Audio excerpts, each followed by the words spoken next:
Hello guys, welcome to learners locker. Guys, आज की इस वीडियो में हम लोग कवर करने वाले हैं कंप्यूटर मेमोरी एंड क्या उसके इंपॉर्टेंट कैरेक्टरिस्टिक्स रहेंगे एंड कैसे मेमोरी को क्लासिफाई किया जा सकता है, different memory measurement units and different memory accessing methods. उससे पहले अगर आपने अभी तक हमारे टेलीग्राम चैनल को सब्सक्राइब नहीं किया है तो प्लीज उसको जाके सब्सक्राइब कर लीजिए। वहां पे बहुत सा ऐसा कंटेंट आपको प्रोवाइड कर दिया जाता है जो कि इंपॉर्टेंट रहता है आपके एग्जाम पॉइंट ऑफ व्यू से। तो चलिए बिना टाइम गवाए आज के टॉपिक पे चलते हैं, जो कि है मेमोरी। मेमोरी क्या है बेसिकली? देखिए, मेमोरी एक स्पेस है कंप्यूटर के अंदर जहां पे आप अपने डेटा, इंस्ट्रक्शन एंड इंफॉर्मेशन को स्टोर करके रख सकते हैं। तो इतनी सी बात आपको समझ आ गई। अब देखिए, मेमोरी को हम देख सकते हैं एज ह्यूमन ब्रेन। वो कैसे? अब देखिए, पहले तो आपको ये चीज क्लियर होनी चाहिए कि अगर आपको क्वेश्चन आता है कि कंप्यूटर का कौन सा ऐसा कंपोनेंट है जो कि वर्क करता है एज ब्रेन ऑफ कंप्यूटर, तो उसका आंसर क्या आएगा आपका? सीपीयू। बट यहाँ पे स्टोरेज पर्सपेक्टिव से हम मेमोरी को भी ह्यूमन ब्रेन से कंपेयर कर सकते हैं। वो कैसे? जैसे आप कॉम्पिटिटिव एग्जाम्स की प्रिपरेशन कर रहे हैं एंड आपको बहुत चीजें पढ़नी पड़ती हैं। अब वो इतनी सारी इंफॉर्मेशन स्टोर कहाँ पे रखते हैं आप? अपने ब्रेन में। वैसे ही जो भी डेटा एंड इंस्ट्रक्शन या इंफॉर्मेशन आपको जरूरत है जिसकी कंप्यूटर सिस्टम के अंदर, तो उस चीज को स्टोर कहाँ पे किया जाता है? कंप्यूटर मेमोरी के अंदर। तो ये चीज आपको समझ आ गई होगी। देखिए यहाँ पे क्या लिखा है, it is a space where data and instructions are stored. तो ये एक स्पेस है, जैसा कि मैंने आपको बताया, जहाँ पे आपकी डाटा एंड इंस्ट्रक्शन या इंफॉर्मेशन स्टोर करके रखी जाती हैं। अब ये जो मेमोरी है, इसके अंदर बहुत छोटे छोटे ब्लॉक्स जो है वो बने होंगे। कुछ ऐसे छोटे छोटे ब्लॉक्स इसमें रहेंगे जिसमें कि एक ब्लॉक को क्या बोला जाता है? सेल। जैसे एक्सेल शीट में आप देख सकते हैं कि एक पूरा टेबल जो होता है उसमें क्या रहता है? रोज एंड कॉलम्स। जैसे यहाँ पे आप देख सकते हैं ये क्या है? रो। एंड ये क्या चीज होती है? कॉलम। बट जो एक पर्टिकुलर चीज है ये, इसको क्या बोला जाता है? सेल। जैसे आपका सेल एड्रेस होता है एक्सेल शीट के अंदर, वैसे ही मेमोरी के अंदर आपके पास क्या मिलेगा आपको? सेल। जहां पे एक पर्टिकुलर इंफॉर्मेशन या ब्लॉक ऑफ इंफॉर्मेशन जो है वो स्टोर होगा। अब हर एक सेल का एक यूनिक एड्रेस होता है। जैसे एक्सेल शीट में आपको सेल एड्रेस देखने को मिल जाता है, वैसे ही मेमोरी में भी आपको हर एक सेल का एक अपना यूनिक एड्रेस देखने को मिल जाएगा। अब सेल लोकेशन क्या रहेगी? उस सेल का एड्रेस। अब इसमें इंफॉर्मेशन स्टोर कैसे होगी वो भी देख लेते हैं। देखिए, अगर हमारे पास 10,000 वर्ड्स हैं, 10,000 वर्ड्स का मीनिंग क्या है मेमोरी के रेफरेंस में?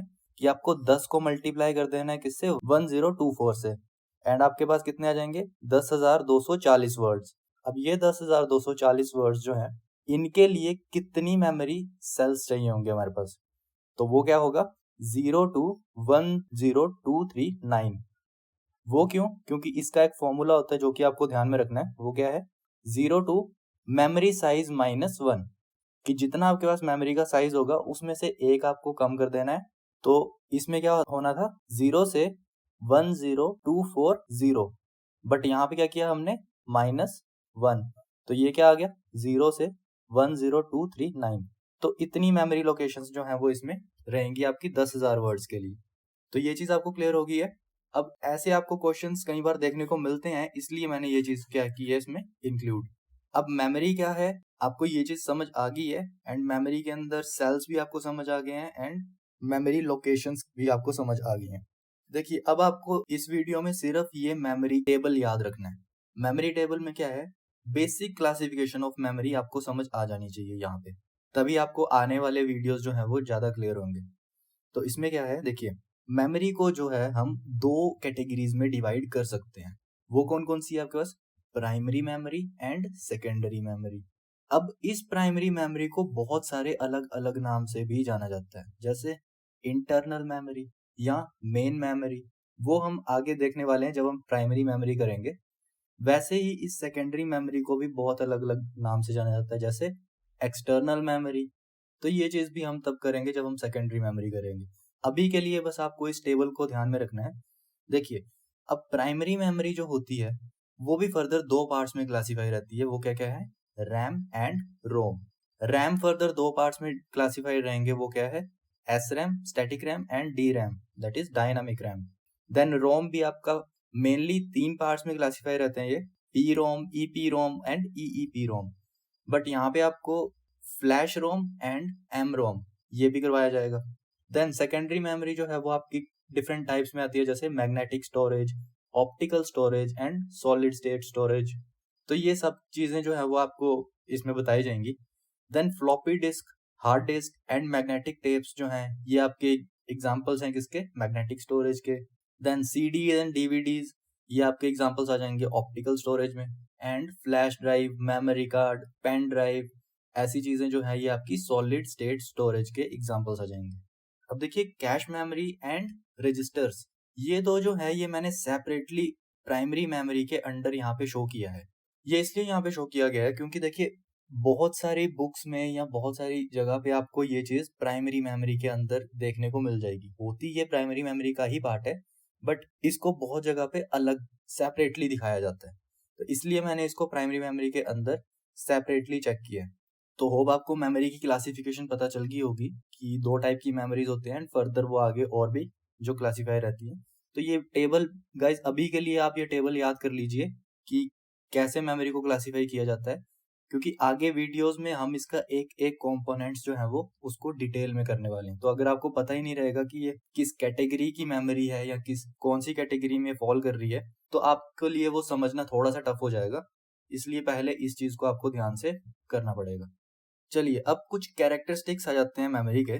देखिए पहले क्या है, लोकेशन। लोकेशन के बेसिस पे मेमोरी को 2 पार्ट में डिवाइड कर सकते हैं। वो कौन कौन से हैं बेसिकली, देखिए internal memory and external memory. अब इंटरनल एंड एक्सटर्नल मेमोरी में क्या था, देखिए प्राइमरी मेमोरी को ही इंटरनल मेमोरी भी बोला जाता है एंड सेकेंडरी मेमोरी को क्या बोला जाता है, एक्सटर्नल मेमोरी। ये मैंने आपको यहीं पे बता दिया था। अब इंटरनल मेमोरी में आपकी कौन कौन सी चीजें रहेंगी, obviously cache memory, registers and main memory. Main memory क्या है बेसिकली, यही प्राइमरी मेमोरी को ही मेन मेमोरी भी बोला जाता है। तो ये चीज आपको समझ आ गई है कि इंटरनल मेमोरी में क्या आ जाएगा आपका, cache memory, registers and main memory. External memory में आपका ये ब्लॉक आ जाएगा, यहाँ पे देखिए ये जो भी ब्लॉक है, जितना भी ब्लॉक है, ये सारा का सारा आपका एक्सटर्नल मेमोरी में आ जाएगा, जैसे magnetic storage, optical storage and solid state storage. तो इसको लोकेशन के बेसिस पे ये ऐसे क्यों डिवाइड किया गया है, क्योंकि देखिए इंटरनल मेमोरी में हम प्राइमरी मेमोरी ये ब्लॉक क्यों रख रहे हैं इंटरनल मेमोरी में, क्योंकि जो प्रोसेसर होता है आपके पास उसके नियर बाय जो मेमोरी रहती है वो कौन सी रहती है, प्राइमरी मेमोरी, एंड यहाँ से दूर रहेगी आपकी क्या, secondary memory.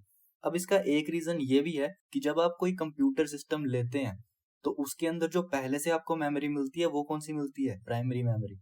But extra storage के लिए आपको जो मार्केट से बाय करनी पड़ती है वो करनी पड़ती है सेकेंडरी मेमोरी। दूसरी इसका एक रीजन ये है कि कभी भी जो सेकेंडरी मेमोरी के अंदर आपका डेटा पड़ा है वो डायरेक्टली सीपीयू एक्सेस नहीं कर पाता उस चीज को। तो पहले सीपीयू को करना क्या पड़ता है कि सेकेंडरी मेमोरी का जो डाटा है उसको शिफ्ट करना पड़ता है प्राइमरी मेमोरी में, एंड देन सीपीयू जो है वो इसको एक्सेस कर सकता है।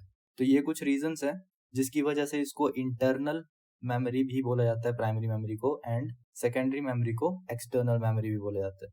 तो होप आपको ये चीज समझ आ गई होगी। देखिए नेक्स्ट आ जाता है आपके पास कैपेसिटी। अब कैपेसिटी जो है मेमोरी की वो बेसिकली मेजर की जाती है किसमें, इन टर्म्स ऑफ बाइट्स। इसमें आपको कैपेसिटी में आपको ये पूरा का पूरा एक चार्ट जो है वो ध्यान से करना है। अब इसमें कुछ चीजें मैं आपको बता दूंगा, बाकी आपको ये चार्ट पूरा का पूरा क्रैम करना है, या फिर आपको इस चार्ट को एटलीस्ट यहाँ तक आपको इसको कर लेना है, क्योंकि बहुत सारी बुक्स में जो है वो यहाँ तक ही बताया गया है, और इस जॉब बाइट को हाईएस्ट यूनिट भी कंसिडर किया गया है बहुत सारी बुक्स में। बट ये हाईएस्ट नहीं होती है, ये आपकी पूरा ये एक टेबल है, इसके आगे भी चलेगा, बट अगर आप यहाँ तक भी कर लेते हैं तो इनफ है आपके एग्जाम पॉइंट ऑफ व्यू से। तो ये चीज आपको समझ आ गई। अब देखिए यहाँ पे कुछ चीजें हैं वो देख लेते हैं। देखिए स्मॉलेस्ट यूनिट ऑफ मेमोरी क्या होता है। अब इसमें आपको बिट नहीं लेके चलना है, बिट इसमें नहीं आएगा क्योंकि बिट भी आपके ऑप्शन में होगा, बट जो स्मॉलेस्ट यूनिट है मेमोरी की वो क्या रहती है, बाइट। अब कुछ चीजें आपको ध्यान में रखनी है। देखिए एक बिट जो होता है वो हमारा क्या रहता है, 1 बाइनरी डिजिट। अब बाइनरी डिजिट क्या होते हैं, 0 1 0 1 1 0 1 1 1, कुछ इस फॉर्म में ये बाइनरी नंबर रहेगा। अब इसका एक डिजिट क्या है, ये 0 एक डिजिट है, ये 1 एक डिजिट है, ये 0 एक डिजिट है। तो एक बिट में आपका एक बाइनरी डिजिट रहेगा। ये चीज आपको ध्यान में रखनी है। अब देखिए 2 बिट जो होते हैं उसको क्या बोला जाता है, उसको बोलते हैं क्वार्टर बाइट या क्रम्ब। तो ये इंपॉर्टेंट चीजें हैं, ये आपको एज इट इज क्रैम करके रखनी है। तो 2 बिट को क्या बोलते हैं, क्वार्टर बाइट या क्रम्ब। अब अगर 4 बिट होंगे तो 4 बिट को क्या बोलेंगे, nibble, half byte, tetrade, semi octet, quad bit या क्वार्टेट। तो इतने सारे नाम हैं जो कि आपको ध्यान में रखने, इनमें से कोई भी आ सकता है, बट मोस्ट प्रोबेबली आपको ये चीज देखने को मिलेगी, निबल। तो ये चीज तो आपको ध्यान से करनी है। देन 1 बिट का भी आपको पता चल गया, 2 बिट का भी चल गया, 4 बिट का भी चल गया। अब देखिए 8 बिट जो होता है वो होता है इक्वल टू 1 बाइट। और बाइट क्या है, स्मॉलेस्ट यूनिट ऑफ मेमोरी। ये चीज आपको पता चल गई। अब इसके बाद आपको एक नंबर ध्यान में रखना है, वो क्या है, 1024। तो 1024 बाइट्स जो हैं वो इक्वलेंट होते हैं आपके 1 KB के, 1 किलोबाइट के। देन 1024 किलोबाइट जो हैं वो इक्वलेंट रहेगा आपका 1 MB के। देन 1024 MB जो है वो इक्वलेंट रहेगा 1 गीगाबाइट के, GB। तो ये चीज आपको पूरा ध्यान में रखनी है, और एटलीस्ट आपको यहाँ तक तो ये कवर करनी ही है। अगर इतना लंबा नहीं हो रहा आपसे ये टेबल लर्न, तो आपको एटलीस्ट ये जियोप बाइट तक तो याद रखना ही है। अब इसी में आपको एक और चीज भी देखने को मिल जाती है, वो क्या है, देखिए आपको पता है कि 1024 KB जो है वो इक्वल होता है किसके, 1 MB के। और 1024 MB इक्वल होता है किसके, 1 GB के। तो आपको क्वेश्चन पेपर में कई बार ऐसा क्वेश्चन भी देखने को मिल जाएगा कि 1 GB equals to how many KB। कुछ ऐसा क्वेश्चन आपको देखने को मिल जाएगा। तो इसको सॉल्व करने के लिए आपको कुछ भी नहीं ऐसा करना है। देखिए 1024 KB equals to 1 MB and 1024 MB equals to 1 GB। तो ऑब्वियसली बात है ना, ये 1024 ये 1024 दो बार मल्टीप्लाई कर दो ना इसको, 24 KB इक्वल्स टू 1 GB। जो इसका आंसर आएगा उतने केबीज जो हैं वो 1 GB में रहेंगे। तो ये चीज आपको समझ आ गई होगी। ऐसे ही सारे क्वेश्चन होंगे। अगर आपसे पूछा गया कि 1 TB में कितने केबीज होंगे, तो इसको आपको 3 बार करना पड़ेगा। देन 1 PB में कितने होंगे, तो इसको 4 बार करना पड़ेगा। 1 EB में कितने होंगे, तो इसको 5 बार करना पड़ेगा, कुछ ऐसा। तो ये चीज आपको, अगर ये टेबल आपको लर्न होगा तो आप ये चीज इजीली परफॉर्म कर सकते हैं। इतना आपको समझ आ गया। चलिए नेक्स्ट आपका कैरेक्टरिस्टिक आ जाता है इसमें, यूनिट ऑफ ट्रांसफर। अब यूनिट ऑफ ट्रांसफर क्या है कि कैसे डाटा जो है वो मेमोरी के अंदर ट्रांसफर किया जाता है। अब ये दोनों में अलग अलग है। इंटरनल मेमोरी में आपको अलग देखने को मिलेगा, एक्सटर्नल मेमोरी में अलग देखने को मिलेगा।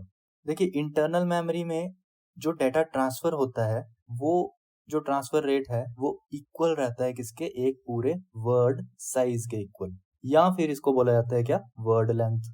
तो इंटरनल मेमोरी में जो ट्रांसफर रेट है वो मोस्टली इक्वल रहता है किसके, वर्ड साइज या वर्ड लेंथ के इक्वल।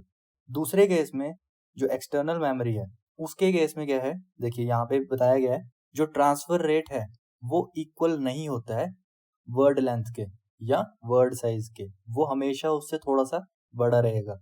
तो उस टर्म में जो उस चीज को नाम दिया गया है बेसिकली वो क्या है, ब्लॉक। तो word size and word length की फॉर्म में डाटा जो है वो ट्रांसफर होता है किसमें, इंटरनल मेमोरी में, एंड ब्लॉक्स की फॉर्मेट में आपका डाटा ट्रांसफर होता है किसमें, एक्सटर्नल मेमोरी में। ये चीज आपको ध्यान में रखनी है। नेक्स्ट आपका कैरेक्टरिस्टिक आ जाता है इसमें परफॉर्मेंस। देखिए ये बहुत इंपॉर्टेंट चीज है कि परफॉर्मेंस जो है एक मेमोरी की वो किन कंपोनेंट्स पे डिपेंड करती है। तो 3 पैरामीटर रहते हैं इसमें आपके। तो वो 3 पैरामीटर्स क्या हैं, access time, memory cycle time and transfer rate. अब इसको एक एक करके देखते हैं क्या है। एक्सेस टाइम क्या है, बेसिकली कि मेमोरी कितना टाइम ले रही है रीड एंड राइट ऑपरेशंस को परफॉर्म करने में।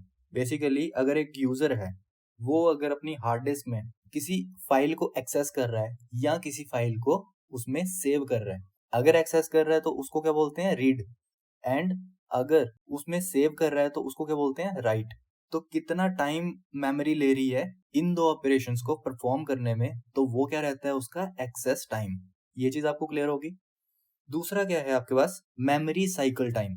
अब मेमोरी साइकिल टाइम में क्या है कि कितना टाइम लग रहा है मेमोरी को एक मेमोरी ब्लॉक को एक्सेस करने में, एंड वहां से जो शिफ्ट होके वो दूसरे मेमोरी ब्लॉक में जाएगा उसमें। तो इसको एक्सेस करने में एंड यहाँ से शिफ्ट होके इस ब्लॉक पे आने में जो टाइम होगा, ये टाइम जो है वो क्या रहेगा उसका, मेमोरी साइकिल टाइम। ये चीज आपको कंफर्म होगी। देखिए नेक्स्ट है आपके पास ट्रांसफर रेट। अब इसमें ट्रांसफर रेट में क्या है कि जैसे आप कोई फाइल जो है वो ट्रांसफर कर रहे हैं, जैसे आपके लैपटॉप है, आपके लैपटॉप में HDD भी है, SSD भी है। तो आजकल ऐसे लैपटॉप्स आ रहे हैं जिसमें आपको HDD भी मिल जाएगी एंड SSD भी मिल जाएगी। अब देखिए अगर आपको कोई फाइल HDD से ट्रांसफर करके इसमें डालनी है SSD में, तो उसमें आपको एक ऐसा बॉक्स खुला हुआ दिख जाता है जिसमें कि ग्रीन बार चलती है एंड ऊपर यहाँ पे आइकन सा रहेगा आपका, और जहाँ पे आपको फाइल्स या कुछ चीजें ऐसे इस वे में ट्रांसफर होती हुई दिख जाएंगी। तो जब वो ग्रीन बार जो है वो पूरी फुल हो जाती है तो आपकी फाइल ट्रांसफर हो जाती है। अब ये जो टाइम है ये क्या है, बेसिकली ट्रांसफर रेट, कि मेमोरी को कितना टाइम लग रहा है पूरे कंप्लीट डाटा को ट्रांसफर करने में। अब ये ट्रांसफर रेट जो है आपका डिफरेंट रहता है डिफरेंट डिवाइसेस के लिए। अगर HDD है उसमें डिफरेंट रहेगा, SSD है तो उसमें थोड़ा सा फास्ट रहेगा, और अगर कोई और डिवाइस है तो उसके अकॉर्डिंगली वो चीज ज्यादा रहेगी।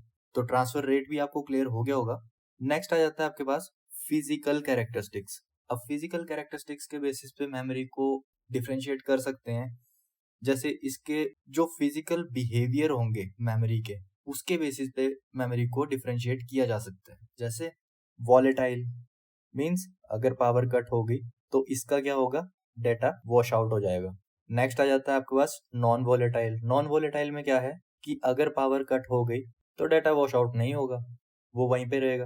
तीसरा क्या है, इरेजेबल, कि मेमोरी को आप इरेज कर सकते हैं।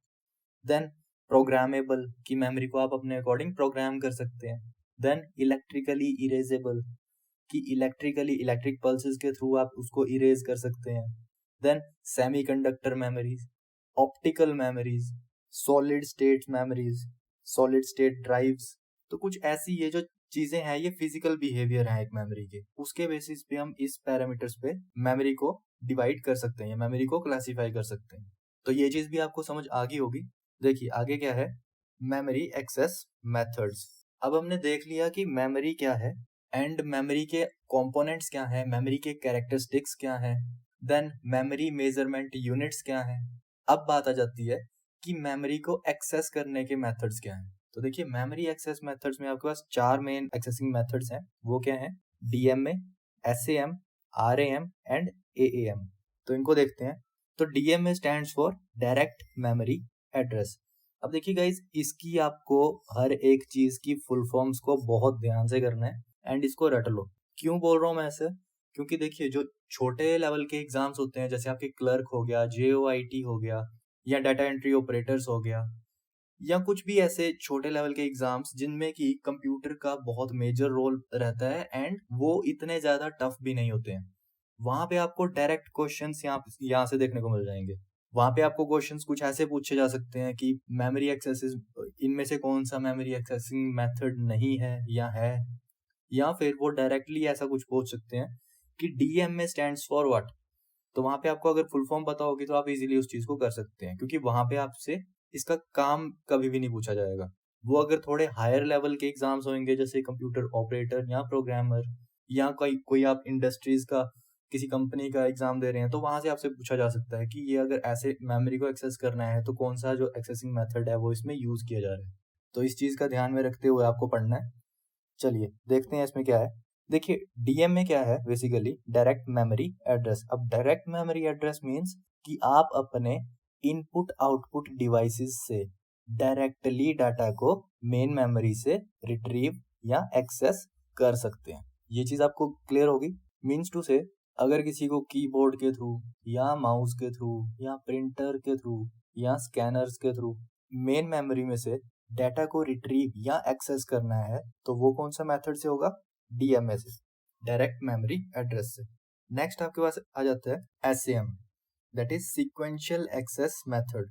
अब सीक्वेंशियल एक्सेस मेथड क्या है, डाटा जो है उसको आप एक्सेस कर सकते हैं मेमोरी से, बट होगा कैसे, वो सीक्वेंशियली। अब इसका एक एग्जांपल देख लेते हैं। यहाँ पे बताया है कि जैसे फॉर एग्जांपल अगर मेरे को 4 को एक्सेस करना है तो इसके लिए पहले मेरे को 1 को एक्सेस करना ही पड़ेगा, उसके बाद मैं जंप करूंगा 2 पे, और इसको भी मेरे को देखना पड़ेगा, फिर मेरे को 3 पे जाना है, देन 3 पे जाने के बाद ही मैं 4 को एक्सेस कर सकता हूँ। ऐसा नहीं हो सकता इसमें कि डायरेक्टली मैं यहाँ से जंप करके 4 को एक्सेस कर लूँ। इसका आप एक एग्जांपल देख सकते हैं कि अगर किसी इंसान ने अपने कंप्यूटर को वेल मेंटेन्ड या वेल ऑर्गेनाइज्ड रखा हुआ है कि हर एक जो डाटा है वो ऑर्गेनाइज्ड वे में है। तो अगर वो सिस्टम किसी स्कूल में लेबोरेटरी असिस्टेंट का है, उसमें अगर किसी ने किसी स्टूडेंट का रिकॉर्ड चेक करना है तो पहले उसको क्या करना पड़ेगा, पहले वो जाएगा ईयर में, देन ईयर का फोल्डर के अंदर उसको बहुत सारे फोल्डर मिलेंगे। उसके बाद मान लीजिए 2021 का बैच है तो उसमें जाएगा, देन वो क्या चूज करेगा, क्लास, देन उसके बाद वो क्या चूज करेगा, सेक्शन, सेक्शन चूज करने के बाद ही वो रिकॉर्ड को एक्सेस कर पाएगा। तो वो डायरेक्टली इस चीज को एक्सेस नहीं कर पा रहा, उसको पहले ईयर में जाना पड़ेगा, देन ईयर में वो चूज करेगा इसको 2021 को, उसके बाद वो क्लास सेलेक्ट करेगा, उसके बाद वो सेक्शन सेलेक्ट करेगा, उसके बाद वो रिकॉर्ड को एक्सेस कर सकता है। तो ये जो है ये एक एग्जांपल रहता है आपका सीक्वेंशियल एक्सेस मेथड का, क्योंकि इसमें सीक्वेंशियली आप एक्सेस कर सकते हैं इंफॉर्मेशन को या डाटा को। दूसरा इसका ऑपोजिट आ जाता है आपके पास RAM। अब ये RAM रैंडम एक्सेस मेमोरी नहीं है, ये RAM है रैंडम एक्सेस मेथड, जिसपे की काम करता है हमारा रैंडम एक्सेस मेमोरी। तो ये चीज आपको समझ आ गई होगी। देखिए RAM क्या है, रैंडम एक्सेस मेथड। अब ये ऑपोजिट रहता है आपका SAM से। जैसे SAM में आप स्टेप बाय स्टेप आपको जाके किसी इंफॉर्मेशन को रिट्रीव कर सकते हैं या एक्सेस कर सकते हैं। रैंडम एक्सेस मेथड में क्या है कि आप कहीं से भी किसी भी पॉइंट पे जंप कर सकते हैं। जैसे मैं 1 पे था, मेरे को जहाँ से 2 पे जंप करना है जो कि ऑर्डर्ड नहीं है, तो मैं डायरेक्टली 2 पे चल जाऊंगा, यहाँ से मैं डायरेक्टली 3 पे चल जाऊंगा, यहाँ से मैं डायरेक्टली ऐसे 4 पे चले जाऊंगा, देन 5, देन यहाँ से 6, कुछ ऐसा। अब इसका आपको एग्जाम्पल अगर देखना है तो कभी सरकारी ऑफिस में जाना और वहां पे किसी एम्प्लॉय का डेस्कटॉप चेक करना आप, तो वहां पे आपको इन्फॉर्मेशन जो है डेस्कटॉप पे ही ऐसे बिखरी हुई दिख जाएगी, और वहां पे हर एक प्रकार की आपको फाइल जो है वो डेस्कटॉप पे ही देखने को मिल जाएगा। अब उसमें आपको कुछ गाने भी मिल सकते हैं, वहां पे आपको डॉक फाइल भी मिल सकती है, वहां पे आपको एक्सेल फाइल भी मिल सकती है, वहां पे आपको डेटाबेस भी मिल जाएगा, हर एक टाइप की फाइल आपको वहां पे मिल जाएगी। कुछ ऐसे डेस्कटॉप पे ही पड़े रहेंगे। अगर कोई और यूजर वहां पे जाके वो यूज कर रहा है तो वो इजीली रैंडमली किसी भी फाइल को अगर वो चूज करना चाहता है तो वो वहीं से एक्सेस कर सकता है उस चीज को। जैसे अगर वहां पे कोई XML फाइल है, उसको एक्सेस करना है, या XLS फाइल है उसको एक्सेस करना है, तो वो डायरेक्टली उसका पॉइंटर यहाँ पे होगा, वो डायरेक्टली यहाँ पे लेके जाएगा और उसको खोल देगा। उसको किसी और फोल्डर को एक्सेस करने की उसमें जरूरत नहीं है। देन XLS फाइल को एक्सेस करने के बाद उसको इस XML फाइल को एक्सेस करना है, तो वो क्या करेगा, यहाँ से डायरेक्टली यहाँ पे जंप कर जाएगा। देन यहाँ पे कहीं पे डॉक फाइल भी है, डॉक्यूमेंट भी है कोई, तो वो डायरेक्टली यहाँ से इधर जंप कर जाएगा, या वो यहाँ से डायरेक्टली इस पे जंप कर जाएगा। उसको किसी और फोल्डर को ओपन करने की जरूरत नहीं है। तो ये क्या है, आपका एक रैंडम एक्सेस मेमोरी का एग्जाम्पल। अब ये आपको समझाने के लिए बताया जा रहा है क्योंकि मेमोरी के अंदर जो है वो ये डिफरेंटली परफॉर्म होता है थोड़ा। तो ये चीज आपको समझ आ गई होगी। देन नेक्स्ट आपका आ जाता है AAM। अब AAM क्या है, associative access method. Associative access method means, देखिए इसमें क्या रहेगा कि इंफॉर्मेशन आप या सर्च प्रेफरेंस पे इंफॉर्मेशन को रिट्रीव कर सकते हैं मेमोरी से। यहाँ पे क्या लिखा है देखिए, it is a special type of memory that optimizes search preferences through defined data to directly access the stored information based on the memory addresses। अब इसका एक एग्जांपल देख सकते हैं हम। आपने कोई एग्जाम दिया था, उसका क्या है आपके पास रिजल्ट। अब वो रिजल्ट जो है वो आपको हमेशा PDF फॉर्मेट में ही आता है। अब मान लीजिए रिजल्ट में आपके पास आ रहे हैं 1000 स्टूडेंट्स, तो कुछ ऐसी आपको यहाँ पे लिस्ट देखने को मिल जाती है। कैसी, serial number, then name, then father's name, then address and something और जो भी है, राइट। देखिए उसके बाद क्या है, यहाँ पे 1 2 3 4 यहाँ पे आपके नेम लिखे रहे होंगे, यहाँ पे फादर नेम एंड यहाँ पे आपके एड्रेस लिखेंगे। अब मान लीजिए किसी इंसान का नाम क्या है, राम। यहाँ पे हमें सर्च कर दिया राम। अब राम जहां जहां पे आपको राम लिखा हुआ होगा उस चीज को वो क्या कर देगा, हाईलाइट। जहां पे भी वो एड्रेस में भी हो सकता है, वो आपका फादर्स नेम में भी हो सकता है, वो आपका नेम में भी हो सकता है। तो ये क्या है, एक एग्जांपल आपका एसोसिएटिव एक्सेस मेथड का। तभी आपको यहाँ पे क्या है, अगर आपकी एप्लीकेशन आईडी अगर आपको पता है, क्योंकि वो यूनिक रहती है, तो उस आईडी को जब आप डालेंगे तो आपके पास एक ही रिजल्ट आता है। क्यों, क्योंकि वो एक इंसान को एक ही अलॉट की गई होती है। तो ये आपका एक एग्जांपल है एसोसिएटिव एक्सेस मेथड का। बाकी नेक्स्ट लेक्चर में हम देखने वाले हैं प्राइमरी मेमोरी। तो प्राइमरी मेमोरी में आपके RAM, ROM, cache memory and registers, इन चार को हम कवर करेंगे एंड इसकी जो कैटेगरीज रहेंगी फर्दर उनको हम डिटेल में करने वाले हैं। तो अगर आपको इस लेक्चर में कोई क्वेरी है या कोई क्वेश्चन है आपका, तो आप डायरेक्टली उस चीज को कमेंट सेक्शन में पूछ सकते हैं। हम डेफिनेटली उस चीज को रिजॉल्व करने की कोशिश करेंगे। एंड गाइज, अगर आपको वीडियोस पसंद आ रही हैं तो प्लीज वीडियोस को लाइक कीजिए, चैनल को सब्सक्राइब कीजिए एंड शेयर कीजिए अपने फ्रेंड्स के साथ, ताकि उन तक भी ये इन्फॉर्मेशन पहुंच सके। चलिए मिलते हैं अपने नेक्स्ट वीडियो में, तब तक के लिए थैंक यू।